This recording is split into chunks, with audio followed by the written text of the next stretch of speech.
Welcome to ComSpark. Today we are in Cincinnati, Ohio. My name is Geni and I'll be your guest host today. I'd like to welcome our guest, Cathy Coletts from Weiss Technik North America. Hi, Cathy. Thanks for being here today. Can you tell me about your company? Yes, Weiss Technik North America and Gentherm Medical, formerly Cincinnati Sub-Zero Products, both provide a wide range of temperature management solutions for our customers. Wonderful. And we're going to talk today. I'm going to ask you some questions, something I think very important to you about staffing and talent acquisition. Great. First question I have is, what is your organization doing to attract people with the necessary technical skills? We have a couple of things that we're doing. One is our co-op program, where we work with local educational institutions.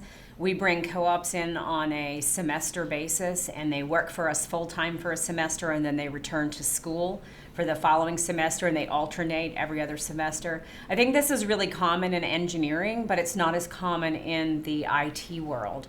The few that we have come in at a time love being able to actually experience a real world environment, see how their skills are used on a day-to-day basis in help desk or in doing some entry-level networking work, and then go back to class and continue to learn and advance those techniques before they get out in the business world. Wonderful. Staff retention is also important. What steps are you taking to retain necessary technical staff in the company? In today's environment, that is a really key thing, is retaining your staff. It's very difficult to find qualified staff, and the onboarding process and the training and the cost for losing someone makes it even more key to retain the folks that you have. So one of the unique things we're doing is called a 980. We did this to make a little more life-work balance. So we're salaried, but we work 9 hours a day, Monday through Thursday, and then on Friday we work an 8-hour day.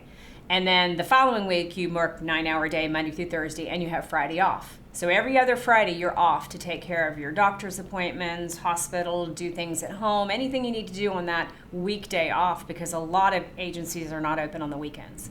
So we found that with people we're recruiting, as well as employees that are still there, they love this option. They know at least every other Friday they're going to get off. Even if they're working a 9, 10, 11-hour day because it's crazy, they can see the light at the end of the tunnel every 2 weeks. So it's finding unique things that apply to the folks that you're hiring, especially the younger millennial crowd wants that balance. They don't mind working hard on a project. They love being challenged, but they want something in return. They want a way to balance that out with what they're doing at home.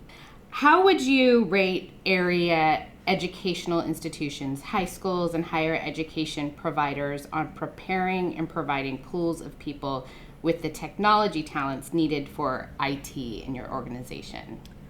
Several of the local educational colleges and universities do an excellent job. They really cater to the businesses. They work with the co-ops, the co-op program. They find the students that are interested in working. They're trying to get them real world experience. They're trying to prepare them so that when they graduate, they have a very good, well-rounded background to step into a position and start working. The high schools have been involved more with ComSpark, which is really nice. They're bringing them in at the high school level, getting them interested and excited about technology, wanting to go to college and into those fields. So it's that hand in hand. We've got to reach them when they're in their early teens and get them interested. And then the universities have to provide them with the up-to-date courses and the work opportunities. And then the businesses have to be willing to give and take with those students. I really feel like our co-ops, we consider them half-time. They're there full-time for that semester, but half the time we're training them, and the other half, they're actually providing a valuable service back to the company, taking help desk calls, doing entry-level network, running cabling, those types of things. So it's a give and take. We're giving half the time to the student, and then we're getting half of that time back. But that investment when that student graduates for whatever company they go with is just phenomenal. Does your organization provide training and a career path for existing IT staff? Yes, we do, and it's a passion of mine because every year I put money in my account for each of my employees, and then I encourage them to take a training course, either a 1 week or 2 separate 1 week courses during the year, and I allow them that time away from the office to go and attend that training. Especially in IT, it's such a fast-paced, fast-changing industry, if you're not training your folks on the latest, on new technology, on things that excite them and interest them, it's hard to keep them motivated because they're never going to know it all today and just move forward. It's constantly learning. When we go to hire somebody or to retain somebody, I want them interested in learning. I want them excited about going on to that next step. How effective has that been for addressing opportunities for innovating in new technology areas? It's been great. They have an opportunity to train and learn and pick up on new subjects and research those new subjects. Granted, it's not as much time as I'd like to give them because they have a job to do, but it's looking at those. And then how does that apply back to what we're doing, our business goals and our business needs? How can we take some of those things and bring them back into the organization? Okay, a couple questions around organizational and governance. So as an IT leader in your company, how do you work with leadership from other functional areas to collaborate and move business projects forward? First, I like to intentionally meet with those other functional managers. I like to schedule time with them to ask them, how are things going? What's your biggest pain point? What are you looking to do in the next 12 months to 18 months? We have an overall plan company-wide, but when we have company-wide meetings, you don't really get to hear specific from each functional area. So if I meet with them one-on-one or go to lunch, I have time to hear what those are. And then I want to take those ideas back to my team and say, okay, guys, and I call them all guys, girls or guys, but I say, hey, guys, what can we do on our team to help this pain point? What can we do to help move this functional area forward? What can we do to make their job easier in getting over that hump and growing and getting to that next step? Cathy, what advice do you have for a company facing a new set of compliance protocols? Where do you start when you need to meet GDPR, PCI, ISO, etc. standards?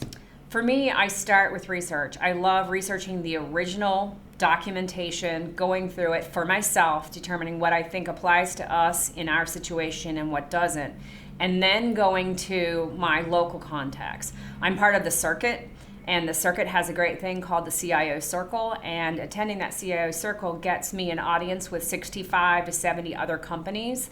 We meet about once a month and always bouncing it off of them and saying, hey, what has your organization done? How are you complying with this new regulation? What worked, what didn't work? What vendors have you worked with? Sometimes it's beyond our internal capabilities. We need to bring a vendor in to look at this. But at the end of the day, I need to understand that compliance regulation. I need to know what's being done by other companies in our area and what works, and then picking the right vendors if I need a vendor to take that even a step farther. Cathy, thank you so much for being on the show today and sharing all of your experience and insight. It's been a pleasure. Thanks for having me. I enjoy talking about it. I'm really interested in the IT industry as a whole and what's happening with it, and it's such an exciting thing to be involved in. It's going forward and changing, and it's just really moving everybody's company to a totally new level. I would like to thank Cathy for joining us today, and for those listening to the interview, to learn more, go to comspark.tech.